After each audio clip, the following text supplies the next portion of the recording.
पूरा का पूरा पौधे प्रयोग नहीं कर पाते हैं, या तो वो भूजल में चला जाता है या ऊपर से बहकर किसी जो जल का स्रोत होता है, तालाब होता है, जोड़ होता है, उसमें बहकर चला जाता है। तो इस तरीके से ये जो रासायनिक उर्वरक हैं उनका दुष्प्रभाव हमारे वातावरण पर दिखाई देने लगा है।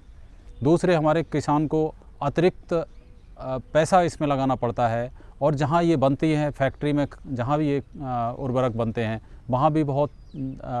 तरीके की ऊर्जा प्रयोग करनी पड़ती है, और जिसमें ज़्यादातर ऊर्जा फॉसिल फ्यूल जिसे हम कहते हैं, हमारे जो जीवाश्म वाला होता है जैसे कोयला वगैरह है, कोयला या डीजल, इस तरीके की चीज़ों को जला के ही वो ऊर्जा प्राप्त होती है जिससे कि ये खाद बनाई जाती है। तो ये सबका दुष्प्रभाव हमारे वातावरण पर सीधे सीधे पड़ता है। लेकिन जब हम जैविक खादों की बात करते हैं तो जैविक खादों में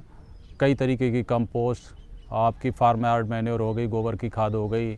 पत्ती की खाद हो गई, तो कई तरीके की खादें आती हैं। और इन सभी खादों में से सबसे अच्छी जो मानी जाती है वो वर्मी कंपोस्ट या केंचुए की खाद मानी जाती है। अच्छी तो मानी जाती है, लेकिन इसके साथ कुछ समस्याएं भी जुड़ी हुई हैं, क्योंकि इसके बनाने के लिए एक विशेष तकनीक की ज़रूरत होती है, विशेष प्रकार के केंचुए की ज़रूरत होती है, और विशेष सावधानी की भी ज़रूरत होती है, और ये थोड़ी सी धीमी गति भी है, धीमी गति से भी बनता है। तो इस प्रकार हम देखते हैं कि अन्य खादों की तुलना में जिसे हमारे किसान भाई, उन्हें भी अगर देखा जाए तो कंपोस्ट वगैरह बनाते हैं, उसे बहुत अच्छे से नहीं बनाते हैं। बस घर का कूड़ा कचरा एक गड्ढे में डालते रहते हैं और साल भर में उसमें से निकाल कर कुछ खेत में डाल देते हैं, जो कि थोड़ा सा बन गया होता है। लेकिन ये जो केंचुए की खाद है, इस खाद का अगर देखा जाए तो ये सबसे ज़्यादा, इसमें प्रचुर मात्रा में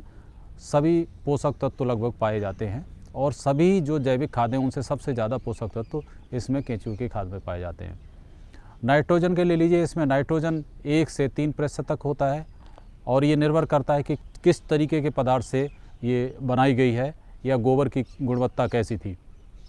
इसी प्रकार इसमें फास्फोरस और पोटेशियम भी प्रचुर मात्रा में होते हैं, सूक्ष्म तत्व भी इसमें होते हैं। इसके अलावा सूक्ष्म तत्वों के अलावा इसमें कुछ ऐसे ग्रोथ प्रोमोटिंग, जो हमारी बढ़वार को वृद्धि करने वाले कुछ ऐसे रसायन होते हैं जिनकी वजह से पौधों की बढ़वार बहुत अच्छी होती है। अब ये है कि हम इसको कैसे बनाएं और इसे कौन कौन बना सकता है।